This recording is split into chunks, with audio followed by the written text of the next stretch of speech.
بسم اللہ الرحمن الرحیم اللہم صلی علی سیدنا محمد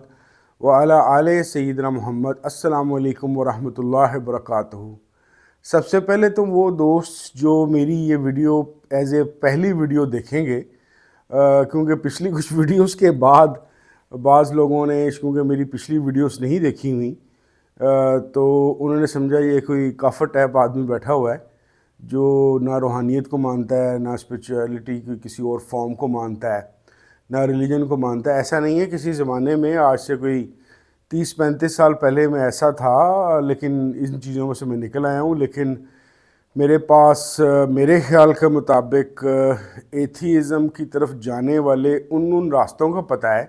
کہ جو آپ کے مشہور پاکستانی ایتھیسٹ ہیں ان کو بھی شاید ان کی خبر بھی نہیں ہے۔ تو یہ والی جو سیریز میں کرنے کی کوشش کر رہا ہوں، اس کے اندر ہم دیکھنے کی کوشش کر رہے ہیں کہ کون کون سی چیزیں مکس اپ ہوگی روحانیت اور طریقت کے اندر، جس کی وجہ سے کلیئرٹی کے اوپر بلرنس آئی ہوئی ہے۔ تو میں کوشش کر رہا ہوں کہ ایک ایک اسپیکٹ کو میں علیحدہ علیحدہ ڈسکس کروں۔ اس سلسلے میں آج جس اہم موضوع پہ میں بات کرنے لگا ہوں اس کو انگریزی میں کہوں گا cocktails of religions and my basis of going towards atheism in my teen age, یعنی کہ مختلف مذاہب کا آپس میں جو ریل میل ہے اور جن کی وجہ سے شاید کسی زمانے میں شاید ایک وجہ یہ بھی بنی کہ میں ایتھیزم کی طرف چلا گیا۔ ہوا کچھ اس طریقے سے کہ میرا اپنا جو ٹین ایج میں جو پہلا قدم بڑھا ایتھیزم کی طرف، وہ تو تھا سوشل امبیلنس کی وجہ سے، کہ مجھے گرد کی باتوں کی سمجھ نہیں آتی تھی کہ اگر اللہ کریم رحیم ہیں، کریم ہیں، منصف ہیں، تو ہمارے معاشرے میں اتنی عدم مساوات کیوں ہے۔ تو عدم مساوات سے میرا ارلی سٹیج شروع ہوئی یہ سوچنے کے لیے کہ کیا واقعی ہی اس کائنات یا اس دنیا کو چلانے والا کوئی خدا ہے بھی کہ نہیں، یا یہ کسی زمانے کی ہماری مینٹل کنسٹرکشن ہے جس کے مطابق ہم کام کر رہے ہیں۔ اسی چیز کے زیر اثر، کیونکہ ان دنوں میں 18-19 سال کی عمر میں ریگولر قائد اعظم لائبریری لاہور باغ جناح جایا کرتا تھا، تو میں نے وہاں پہ ایک ریک مجھے مل گیا جو کمپیریٹیو ریلیجنس کی سٹڈی کے اوپر تھا، اور مجھے موقع ملا کہ میں یہودیوں کے متعلق، عیسائیوں کے متعلق، ہندوؤں کے متعلق اور مسلمانوں کے متعلق خاص طور پر ان کا بیسک لٹریچر پڑھ سکوں۔ پڑھنے کی وجہ کوئی سیکھنا نہیں تھا، بلکہ میں یہ جاننا چاہ رہا تھا کہ جو چیزیں میرے ذہن میں عدم مساوات کے حوالے سے آ رہی ہیں اور جس کی وجہ سے مجھے خدا کا وجود جو سا ہے ایک گڈمڈ ہوتا نظر آ رہا ہے، اس سلسلے میں مختلف مذاہب خدا کی کیا تعریف کرتے ہیں اور خدا کی تلاش اور اس کی عبادت کے متعلق ان کے کنسیپٹس کیا ہیں۔ اچھا، میرے اوپر بڑا ایک عجیب سا اثر ہوا ان کتابوں کو پڑھتے ہوئے، ان کی بیسک بکس کو ان ریلیجنس کی پڑھتے ہوئے۔ وہ ہوا کچھ اس طریقے سے کہ مجھے آہستہ آہستہ تمام ریلیجنس کے اندر کچھ سملیرٹیز نظر آنی شروع ہو گئیں۔ یعنی کہ میں نے اس زمانے میں جو تھوڑا بہت مجھے یاد ہے، میں نے یہ دیکھا کہ جہنم اور جنت کا کنسیپٹ سب کے اندر موجود ہے۔ پھر میں نے دیکھا کہ مکتی کا یا موکشا کا، یا جسے کہتے ہیں کہ جس کو ایمان کی حالت میں فنا ہونے کا، یہ تقریباً ہر ریلیجن کے اندر موجود تھا۔ پانی کا کنسیپٹ چاہے وضو کی صورت میں تھا، چاہے ہندوؤں کے اشنان کی صورت میں تھا، چاہے کرسچنس کے بیپٹزم کی صورت میں تھا، یا یہودیوں کے نہانے کی صورت میں تھا ایک تالاب کے اندر۔ تو کامن سی میں نے 7-8 چیزیں ڈھونڈ لیں، جس کی وجہ سے مجھے یہ پتہ چلا کہ بہت سارے ریلیجن تو بات ہی ایک طرح کی کر رہے ہیں۔ اس پہ مزید کام خراب اس طریقے سے ہوا کہ مجھے انہی دنوں پتہ چل گیا کہ ایک ریلیجن زرتشت کا بھی ہے، جس کو ہم عام زبان میں پارسی مذہب کہتے ہیں، اور پتہ یہ چلا کہ جنت جہنم کا کنسیپٹ، پل صراط کا کنسیپٹ اور خدائے واحد کا کنسیپٹ جو نون ریلیجنز میں سب سے پہلے جس نے دیا وہ زرتشت نے دیا تھا، یعنی کہ پارسیوں نے دیا تھا۔ اب میں جو پہلے ہی ہلا ہوا تھا سوشل امبیلنس کی وجہ سے خدا کے وجود کے اوپر، تو مجھے ایسا لگنے لگ پڑا اس ایج کے اندر یہ ساری مشترکہ چیزیں پڑھنے کے بعد، یا کاکٹیل سی جب مجھے نظر آنی شروع ہوئی، تو میں نے یہ اندازہ لگا لیا میرے ذہن نے کہ یار یہ تو کہیں ایک قسم کی کوئی قصہ یا کہانی ہے جس کو مختلف زمانوں اور مختلف علاقوں اور مختلف ادوار کے اندر اس علاقے کے لوگوں نے ایک دوسرے کے باہمی رسائی جو سی ہوئی، جس کی وجہ سے ریلیجن ایک جگہ سے دوسری جگہ پہنچا، انہوں نے ہر نئے علاقے یا ہر قوم قبیلے نے اس کے اندر اپنا رنگ ڈالا، لیکن جو بیسک کنسیپٹس تھے یا بیسک جو شعار تھے وہ ایک جیسے ہی رہ گئے۔ تو اس وجہ سے میرے لیے تو یہ دوبارہ سے ایک نیا مسئلہ کھڑا ہو گیا کہ شاید مذہب تو کوئی ایک کہانی یا ایک خیال ہے انسانی، جس انسانی خیال کو بحالت مجبوری کے، کیونکہ اس زمانے میں نہ دوربین تھی نہ کوئی اور اس طرح کے گیجٹس تھے، تو چیزوں کو جاننے اور سمجھنے کے لیے انسان نے جب 2+2 4 اس طرح سے کرنا شروع کیا کہ بارش کیوں برس رہی ہے، ستارے کیوں چمک رہے ہیں، چاند کتنی دور ہے، سورج کا کیا کام ہے، زمین ساکن ہے یا یہ ہل رہی ہے یا کہیں چکر کاٹ رہی ہے، اس طرح کی چیزیں سوچتے سوچتے جس طرح سے ان کے متعلق بعض میتھولوجیکل تھاٹس بنائیں، فوک لور بنائیں، بعد میں فلسفے نے اس پہ کام کیا، اسی طریقے سے درمیان میں کہیں ایک کامن مذہب بنا، اور وہ قبائل اور عوام جو ان سی مختلف جگہ پہ موجود تھی، انہوں نے ایک کنسیپٹ کو اپنے اپنے علاقے اور اپنے اپنے کلچر کے مطابق اس کو علیحدہ علیحدہ جوڑنا شروع کر دیا۔ تو یہ وہ مقام تھا کہ جب میں بالکل تقریباً سلپ ہو گیا، اور اس سلپ ہونے کے بعد عدم مساوات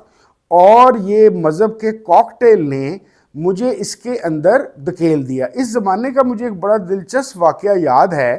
کہ میں نے اپنی ضد بازی کی وجہ سے یہ سوچنا شروع کیا کہ کہیں تو ان میں کوئی فرق ہوتا ہوگا، کیا وجہ ہے کہ کیا فرق ہے۔ تو ایک کتاب میرے ہتھے چڑھی جو آج مجھے نہ اس کا لیبل یاد ہے، کچھ بھی یاد نہیں ہے، بہرحال اس کے اندر ایک قصہ مجھے ابھی تک یاد ہے جس نے مجھے بہت افیکٹ کیا،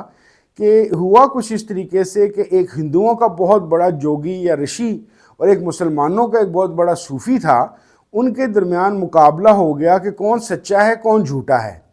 اب اس کے اندر ایک کرامت ہندو دکھاتا، ویسی ہی کرامت مسلمان دکھا لیتا، کوئی اور کرتب ہندو دکھاتا، ویسا اس سے بہتر کرتب مسلمان دکھا لیتا۔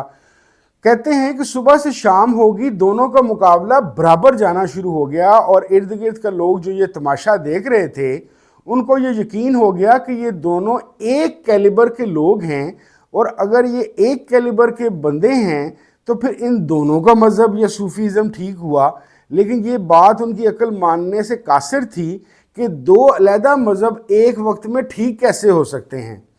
تو جو آخر کے اندر جو شام پڑھتے ہوئے صوفی جو مسلمان تھا، اس نے ہندو کو ایک آفر دی کہ ایسا کرتے ہیں ہم دونوں پانی بن جاتے ہیں، اور جب پانی بنیں گے تو یہ جو لوگ کھڑے ہیں ان کو کہتے ہیں اس میں ایک ایک کپڑا، یعنی کہ ایک میں جس میں پانی بنا ہوا اس میں بھگو لیں، اور ایک جس میں تو بنا ہوا اس میں بھگو لیں، اور اس کے بعد دوبارہ اصلی حالت میں آ کے میں اگلی بات تب بتاؤں گا کہ کیا بنتا ہے۔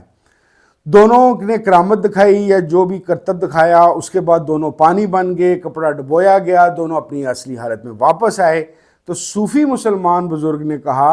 اب اس کپڑے کو باری باری سونگو۔ تو جب سونگا گیا تو پتہ چلا کہ صوفی مسلمان کے جو پانی میں بھگویا کپڑا تھا وہ خوشبودار تھا، اور جو ہندو جوگی یا رشی کا جو کپڑا تھا پانی میں ڈبویا ہوا وہ بدبودار تھا۔ تو اس طریقے سے صوفی مسلمان نے کہا کہ دیکھو ہم دونوں کی کراماتیں ایک برابر پہ آ جاتی ہیں، لیکن جو میرا اساس یا میری سینس ہے وہ پاکیزہ تازہ ہے، اس لیے خوشبو آ رہی ہے، تو تیرا جو انسا ہے وہ غیر خدائی طاقتیں ہیں، اس کی وجہ سے اس کے اندر بو آ رہی ہے۔ تو یہ مقابلہ، اب یہ والا واقعہ میرے ذہن میں کسی اور طریقے سے فٹ ہو گیا۔ میں نے اب جو سا شرعی ریلیجن کے پڑھنے کے علاوہ صوفیزم کو پڑھنا شروع کر دیا۔ وہاں پہ جا کے مجھے ایک اور نئی مصیبت میرے سامنے آئی۔ اب میرے ذہن میں پتہ چلا کہ جناب ہندو جوگی بھی جو ان سے ہیں وہ بہت کمال کے لیول کے اوپر روحانیت میں جاتے ہیں، مسلمان بھی جاتے ہیں، عیسائی بھی جاتے ہیں، یہودی بھی جاتے ہیں۔ تو میں نے سوچا کہ یار یہ فرق کیا ہے. لیکن اس سے پہلے کہ میں فرق کے متعلق زیادہ سوچتا، ایک نئی تھاٹ میرے ذہن میں آئی. میں نے یہ سوچا کہ اگر ہندوؤں کا رشی یا جوگی نروانا یا ایک خاص ٹرانس میں جا کے خدائی طاقت یا خدا سے ملتا ہے، مسلمان کا بھی ملتا ہے، عیسائی کا بھی ملتا ہے، یہودی کا بھی ملتا ہے، تو خدا تو ایک ہے. تو آخر کیا وجہ ہے کہ ہندو اپنی روحانی واردات میں کسی اور دیوی دیوتاؤں کو دیکھتا ہے، مسلمان کسی اور بزرگوں کو یا کسی ہستیوں کو دیکھتا ہے، عیسائی کو جیزس اور ان کے حواری نظر آتے ہیں، یہودیوں کو اپنے پیغمبر اور اپنے ان کے صحابی نظر آتے ہیں. تو میرا ذہن میں ایک اور کنفلکٹ شروع ہو گیا کہ اگر صوفی ازم کسی مشترکہ ایک حقیقت کی طرف جا رہا ہے، اور خاص طور پہ جب صوفی وحدت الوجود کو بھی مانتے ہیں، تو ان کا جو روحانی ایکسپیرینس ہے یا روحانی واردات ہے، ان کو ایک جیسی چیزیں کیوں نہیں دکھا رہا. لو جی، یہ بات میرے ذہن میں آنی تھی تو پہلے تو ریلیجن کا کاکٹیل میرے ذہن سے کلین بولڈ ہوا تھا، صوفیزم بھی میرے ذہن سے نکل گیا. اور مجھے یہ لگا کیونکہ ہر صوفی کی اپنی ایک طبع، اپنی تعلیمات، اپنی ایک مینٹل سٹیٹ، اپنی ایک نفسیات ہوتی ہے، تو وہ جو کچھ بھی روحانی واردات میں دیکھتا ہے وہ اپنی اسی تعلیمات اور نفسیاتی اثر کے تحت دیکھتا ہے. یہی حال مسلمان کا ہے، یہی حال کرسچن کا ہے، یہی حال یہودیوں کا ہے. تو نہ صرف کہ میرا اعتبار روحانی واردات سے اٹھ گیا، بلکہ ریلیجن کی جو فارم صوفیزم پہ موجود تھی اس سے بھی اٹھ گیا. کیونکہ میں نے یہ سوچا کہ جو لوگ روحانیت کے اوپر جا کے، یعنی کہ خدا ایک جیسا نظر نہیں آ رہا، کسی کو خدا کسی فارم میں نظر آ رہا ہے، کسی کو کسی فارم میں نظر آ رہا ہے، کسی کو دیوتا نظر آ رہے ہیں، کسی کو فرشتے نظر آ رہے ہیں، کسی کو پیغمبر نظر آ رہے ہیں، کسی کو اوتار نظر آ رہے ہیں. دیٹ مینز کہ صوفیزم بھی وہ راستہ نہیں ہے جس سے آپ جا کے ایک اور کامن گراؤنڈ میں کھڑے ہو جائیں. اسی طریقے سے انہی دنوں میرا بہت سارے ایسے لوگوں سے ملنے کا اتفاق ہوا جو تھوڑا عرصہ ایتھیزم کا چکر لگا کے واپس یعنی کہ خدا کو ماننے والے بن گئے تھے. ان سے بھی میرا ایک چیز پیچ پھنس گیا کہ مجھے یہ سمجھ نہیں آتی تھی کہ عیسائی ایتھیسٹ ہوتا ہے، دوبارہ جب خدا کو قبول کرتا ہے تو وہ عیسائی ہی بنتا ہے. مسلمان جب ایتھیسٹ ہوتا ہے، دوبارہ جب خدا کو مانتا ہے تو وہ مسلمان ہی بنتا ہے. یہی حال عیسائیوں اور یہودیوں کا بھی ہے. تو مجھے یہ سمجھ نہیں آتی تھی کہ آخر گھوم پھر کر جب یہ خدا کو دوبارہ پاتے ہیں تو ایسا کیوں نہیں ہوتا کہ عیسائیوں کو اس دفعہ پتہ چلے کہ نہیں بھی اصل میں ہماری جو لائن ہے وہ اب متروک یا غلط ثابت ہو چکی ہے. اصل لائن مسلمانوں کی ہے یا ہندوؤں کی ہے یا یہودیوں کی ہے، ہمیں اس طرف جانا چاہیے. اس سے میرے ذہن میں ایک اور بات پھنس گئی. میرے ذہن میں یہ بات یہ پھنسی کہ جناب اصل میں اس کا مسئلہ یہ ہے کہ ہر کوئی کسی خوف کی وجہ سے واپس آتا ہے، اور وہ خوف اس کو اس کے پیرنٹل ریلیجن پہ، یعنی کہ جو اس کا بیس والدین والا ریلیجن ہے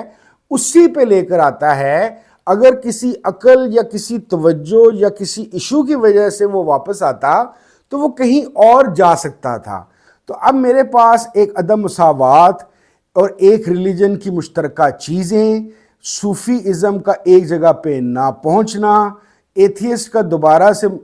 تھیزم کی طرف آنے کی صورت میں ماں باپ کے ریلیجن میں جانے کی وجہ سے، یہ وہ چار چیزیں میری بنی جس کی وجہ سے میں ایتھیزم کے اندر